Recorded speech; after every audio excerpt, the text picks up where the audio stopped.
जैन साथियों, आज हम कुछ विटामिन और उनसे संबंधित महत्वपूर्ण प्रश्न बताएंगे। ठीक है, जो आगामी परीक्षाओं के लिए बहुत महत्वपूर्ण है। ठीक है दोस्तों, डेली आपको अपना टारगेट फिक्स करना है सुबह फ्रेश होने के बाद, और कि आज हमें इतना पढ़ना है, इतना तैयार करना है और पूरी कायनात के साथ उसमें लग जाना है। डेली अगर आप ऐसा करते हैं तो आपकी तैयारी बहुत अच्छी हो जाएगी, क्योंकि बूंद बूंद से दोस्तों घड़ा भरता है। ध्यान रखिएगा, आप जितना ज़्यादा रिवीजन करेंगे उतना ज़्यादा आपको नियम तरीके फार्मूले याद होंगे। ठीक है दोस्तों, तो कुछ कर दिखाओ ऐसा जो करना चाहें सब आप जैसा। ठीक है दोस्तों, अब देखिएगा पहला क्वेश्चन। विटामिन क्या होते हैं? कार्बनिक यौगिक होते हैं। ठीक है, विटामिन क्या होते हैं? कार्बनिक यौगिक होते हैं, क्योंकि विटामिन सभी कार्बन से मिलकर बने होते हैं। अगला क्या है? विटामिन के अध्ययन को क्या कहा जाता है? तो विटामिनोलॉजी कहा जाता है। ध्यान रखना, विटामिन के अध्ययन को क्या कहा जाता है? तो विटामिनोलॉजी कहा जाता है। विटामिन किस भाषा का शब्द है? तो लैटिन भाषा का। दोस्तों ध्यान रखना, विटामिन किस भाषा का शब्द है? तो लैटिन भाषा का। अगला है, मानव शरीर में संक्रमण को रोकने में मदद करने वाला विटामिन कौन सा है? तो विटामिन ए। ध्यान रखना, मानव शरीर में अगर संक्रमण को रोकता है तो उस विटामिन का नाम क्या है? Vitamin A. पूछा जाता है कि वह कौन सा विटामिन है जो संक्रमण को रोकता है? तो विटामिन ए होता है। ध्यान रखना, ठीक है। विटामिन ए का रासायनिक नाम होता है रेटिनॉल। ध्यान रखना। अगला है, आँखों की रोशनी के लिए कौन सा विटामिन जरूरी है? तो विटामिन ए जरूरी है दोस्तों। विटामिन आँखों की रोशनी के लिए विटामिन कौन सा जरूरी है? Vitamin A. और विटामिन ए की कमी से रतौंधी नामक रोग होता है। ठीक है दोस्तों, ये ध्यान रखना। विटामिन ए गाजर है, पपीता है और हरी सब्जियों में पाया जाता है। अगला, कौन सा विटामिन जल में घुलनशील होता है? दोस्तों बी और सी विटामिन जल में घुलनशील होते हैं। ठीक है, बी और सी को छोड़कर शेष विटामिन जो होते हैं वसा में घुलनशील होते हैं। ध्यान रखना, ठीक है। तो कौन से विटामिन जल में घुलनशील होते हैं? विटामिन बी और सी जल में घुलनशील होते हैं। ठीक है दोस्तों। अगला है, कोबाल्ट किस विटामिन में पाया जाता है? तो कोबाल्ट B12 में पाया जाता है। ध्यान रखिए, कोबाल्ट किस विटामिन में पाया जाता है? कोबाल्ट 12 में। कोबाल्ट किस में पाया जाता है? विटामिन 12 में, यानी कि विटामिन 12 में। ध्यान रखना। और कोबाल्ट जो होता है आपका, ये कैंसर के उपचार में होता है। अगला, विटामिन बी की कमी से कौन सा रोग होता है? तो विटामिन बी की कमी से क्या होता है? वेरी वेरी रोग होता है। ठीक है दोस्तों, विटामिन बी की कमी से कौन सा रोग होता है? तो वेरी वेरी रोग होता है। ठीक है। और विटामिन बी जो होता है आपका, अंडे हैं, दूध है, ठीक है, और जो कुछ बहुत सारी सब्जियां होती हैं उनमें पाया जाता है।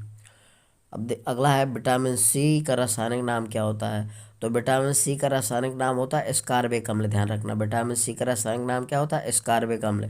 और ये सभी खट्टे रसीले फलों में पाया जाता है। ठीक है, जैसे आंवला है, नींबू है, संतरा है, टमाटर है, ये सब में पाया जाता है। लेकिन सबसे ज़्यादा विटामिन सी किस में पाया जाता है? आंवले में पाया जाता है। ठीक है साथियों। अगला है, कौन सा विटामिन गर्म करने पर नष्ट हो जाता है? तो विटामिन सी गर्म करने पर नष्ट हो जाता है। ध्यान रखना।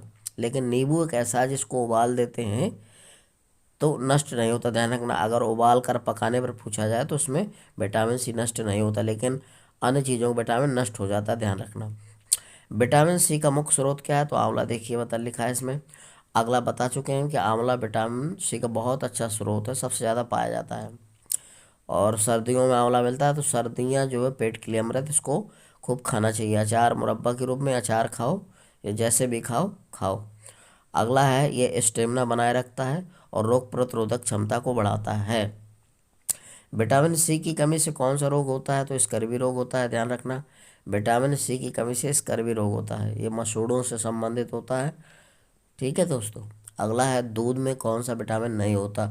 तो दूध में विटामिन सी नहीं पाया जाता। ध्यान रखना, दूध में कौन सा विटामिन नहीं पाया जाता? सी विटामिन नहीं पाया जाता। अगला, कैल्शियम की कमी मुख्यतः किस विटामिन की कमी से होती है?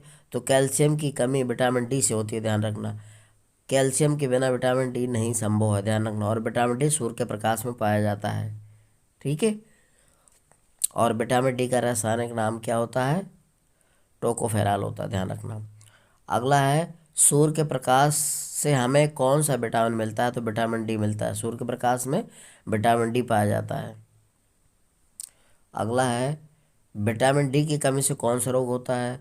तो रिकेटस होता है। विटामिन डी की कमी से कौन सा रोग होता है? वे रिकेटस रोग होता है। इसी को सूखा रोग बोला जाता है, विटामिन डी की कमी से, ध्यान रखना। और हड्डियों में विटामिन डी से संबंधित जितने भी होते हैं रोग होते हैं। अगला है कैल्सीफेरॉल किस विटामिन का रासायनिक नाम है? तो कैल्सीफेरॉल विटामिन डी का रासायनिक नाम होता है। कैल्सीफेरॉल, सॉरी, विटामिन डी का नाम होता है कैल्सीफेरॉल, और विटामिन ई का रासायनिक नाम होता है टोकोफेरॉल। वहाँ तो आपने गलत बता दिया, सॉरी। विटामिन डी का रासायनिक नाम क्या होता है? कैल्सीफेरॉल, और विटामिन ई का नाम होता है टोकोफेरॉल, ध्यान रखना। अगला है किस विटामिन को सौंदर्य विटामिन बी कहा जाता है? तो विटामिन ई को सौंदर्य विटामिन बी कहा जाता है। इसी को बांझपन विटामिन बी कहा जाता है। इसको बंध्याकरण विटामिन बी कहा जाता है, ध्यान रखना। और ये विटामिन ई की कमी से क्या होता है? बांझपन होता है, प्रजनन क्षमता में कमी होती है, नपुंसकता होता है। अब ध्यान रखना। अगला है औरतों में बांझपन रोग किस विटामिन की कमी से होता है? तो विटामिन ई की कमी से होता है। और दोस्तों, विटामिन ई सभी अंकुरित चनों या दालों में पाया जाता है। जो जितने भी अंकुरित अनाज होते हैं सब में, अनाजों में पाया जाता है। तो विटामिन ई की कमी से कौन सा रोग होता है? बांझपन जिसको बोलते हैं, ध्यान रखना। ठीक है दोस्तों।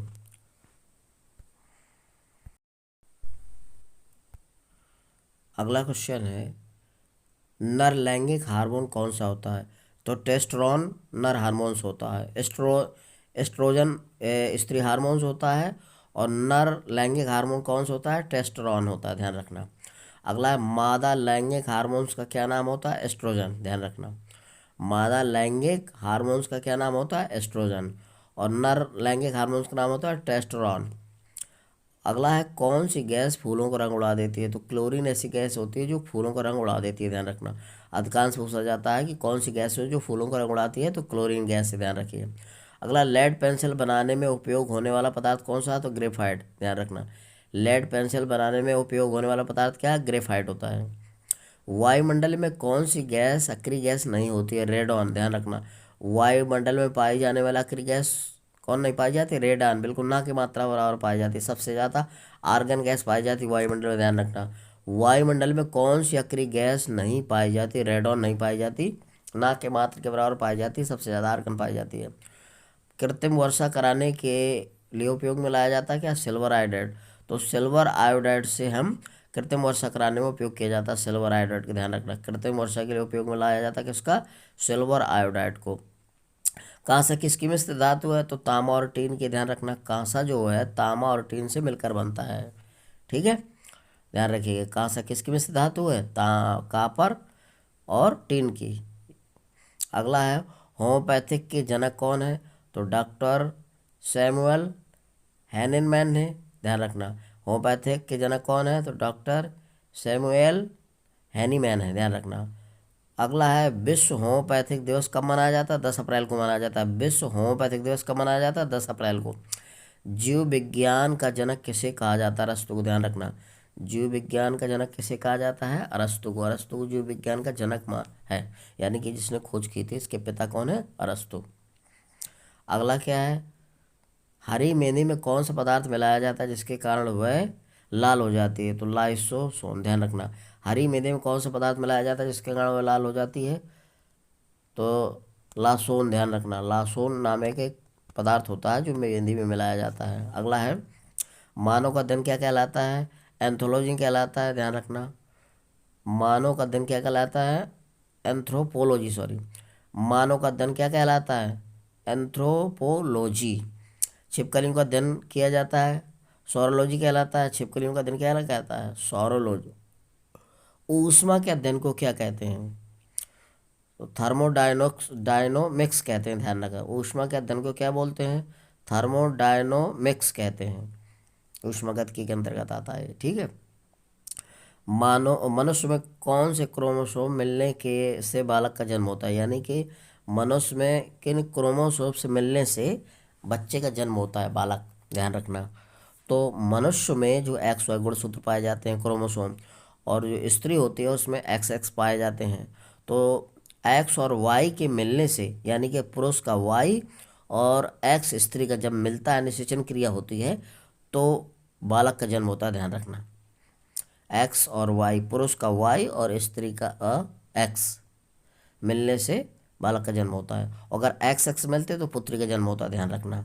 एक्स पुरुष का और एक्स स्त्री का तो पुत्री का जन्म होता है। अगला, परमाणु में उदासीन कण कौन सा है? तो न्यूट्रॉन उदासीन है, इसको न्यूट्रॉन को उदासीन बोला गया है, ध्यान रखना। तो न्यूट्रॉन उदासीन कण है। फाउंटेन पेन का आविष्कारक कौन है? पेट्राक पोयनारू है। शुद्ध रक्त प्रवाहित होता है धमनी में, ध्यान रखना। सिराओं में शुद्ध बहता है और शुद्ध बहता है धमनी में, वो भी पल्मोनरी में।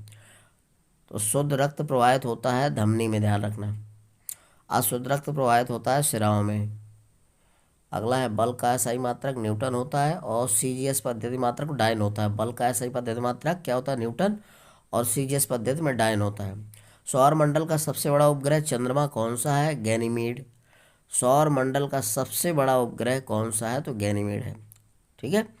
अगला है, पत्तियों पौधों की पत्तियों से वाष्पीकरण क्या कहलाता है? तो वाष्पोत्सर्जन कहलाता है। अब दोस्तों, वाष्पोत्सर्जन क्रिया क्या है? पौधों की पत्तियों से वाष्पीकरण क्या कहलाता है? वाष्पोत्सर्जन। तो पत्तियों से, ये तनों से पानी का भाप बनकर उड़ना ही वाष्पन क्रिया कहलाती है। वाष्प के रूप में पानी जो निकलता है वही वाष्पन क्रिया कहलाती है। तो पत्तियों से पानी का भाप बनकर वाष्प बनकर उड़ना ही वाष्पोत्सर्जन क्रिया कहलाती है। क्या? वाष्पोत्सर्जन क्रिया कहलाती है। डायनामाइट के आविष्कारक कौन है? तो अल्फ्रेड नोबेल है, ध्यान रखना। डायनामाइट के आविष्कारक कौन है? अल्फ्रेड नोबेल है, ठीक है साथियों, ध्यान रखिएगा।